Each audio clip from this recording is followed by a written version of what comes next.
In this video, I will introduce you to my 5-step process of doing a research assignment. I use this method all the time for all my assignments, and throughout my second year at university studying life sciences, I had to do 2 assignments for 2 different courses, and I use this method to get A+ in both of the assignments.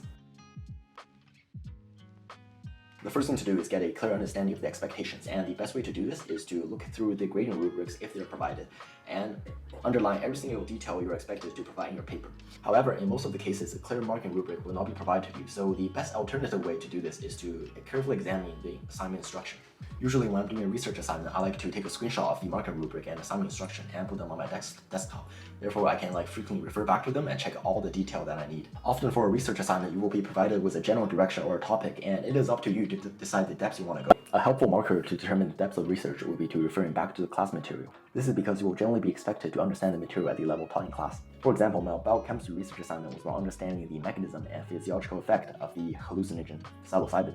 This involves understanding the type, structure, cofactor of the enzyme responsible for biotransformation and activation of psilocybin, as well as the variety of characteristics of the receptor which the active compound binds to. These are all relevant topics that we'll cover in class, even though they are not specifically for psilocybin. So in summary, the rule of thumb is to integrate as much relevant information as possible from the class material into the research assignment.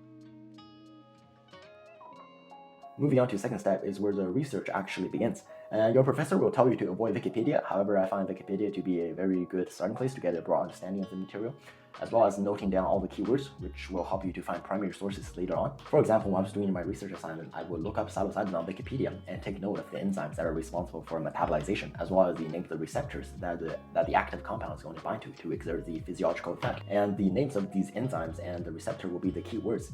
So I will use these names to find research articles that deeply examine these enzymes and receptors, which I will later include in my research assignment. So once you're done this step for every single topic you plan to talk about, we can move on to step 3. I am not particularly eager to start finding a primary research article right away because they are very niche and very time-consuming to find. So instead, I like to begin by finding a review article that broadly covers the topic. If you don't know, a review article is like a research article that gathers and presents current information that are identified by many primary research articles on the subject. So you can think of review articles as a database of current high-quality information that are found by primary research articles. And therefore, when used correctly, review articles can save you plenty of time by directing you to the right primary article. And this is where keywords come into play. So to find a review article, you want to search up the keywords in your institution's library website and apply the relevant filters. It is important to know that review articles count as secondary sources, and for most research assignment, you will not be allowed to use secondary sources. And so the purpose of the review article is to help you find high-quality primary articles quickly. Once you find a good review article, we can move on to step 4, where we'll be looking at the primary research article. And so step 4 will be to narrow down and identify the primary research article. This is done by examining the review article. And once you identify important information, you can follow the footnote into the reference list of the review article. And in the reference list of the review article, you'll be provided with the name of the article that the original information came from.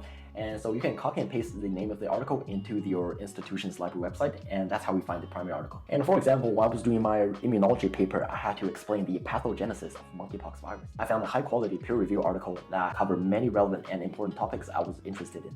And so that review article led me to many research articles I ended up using in my research essay.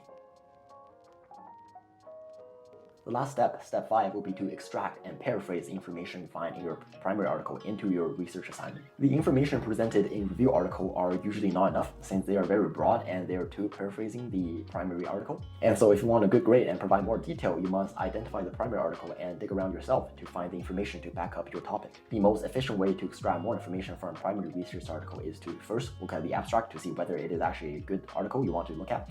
And then, if it is a good article, you can then look at the conclusion and discussion, where you will be able to get a lot more detailed information to put in your research assignment. And in the closing remarks, I want to provide you with an extra tip, which I find to be very useful. And if you do it correctly, I can guarantee you will save tons of time. And so the last tip before I end the video is to always cite the article right away after you paraphrase information. And to do this, I personally just put the author's name in parentheses after the information I just paraphrased. And then after I finish the entire essay, I will then do a final edit where I will put the citation in the correct format. Doing this will make your life so much easier. I had a friend that spent extra 7 hours after he finished assignment just to identify which article he used. And you don't want to do that.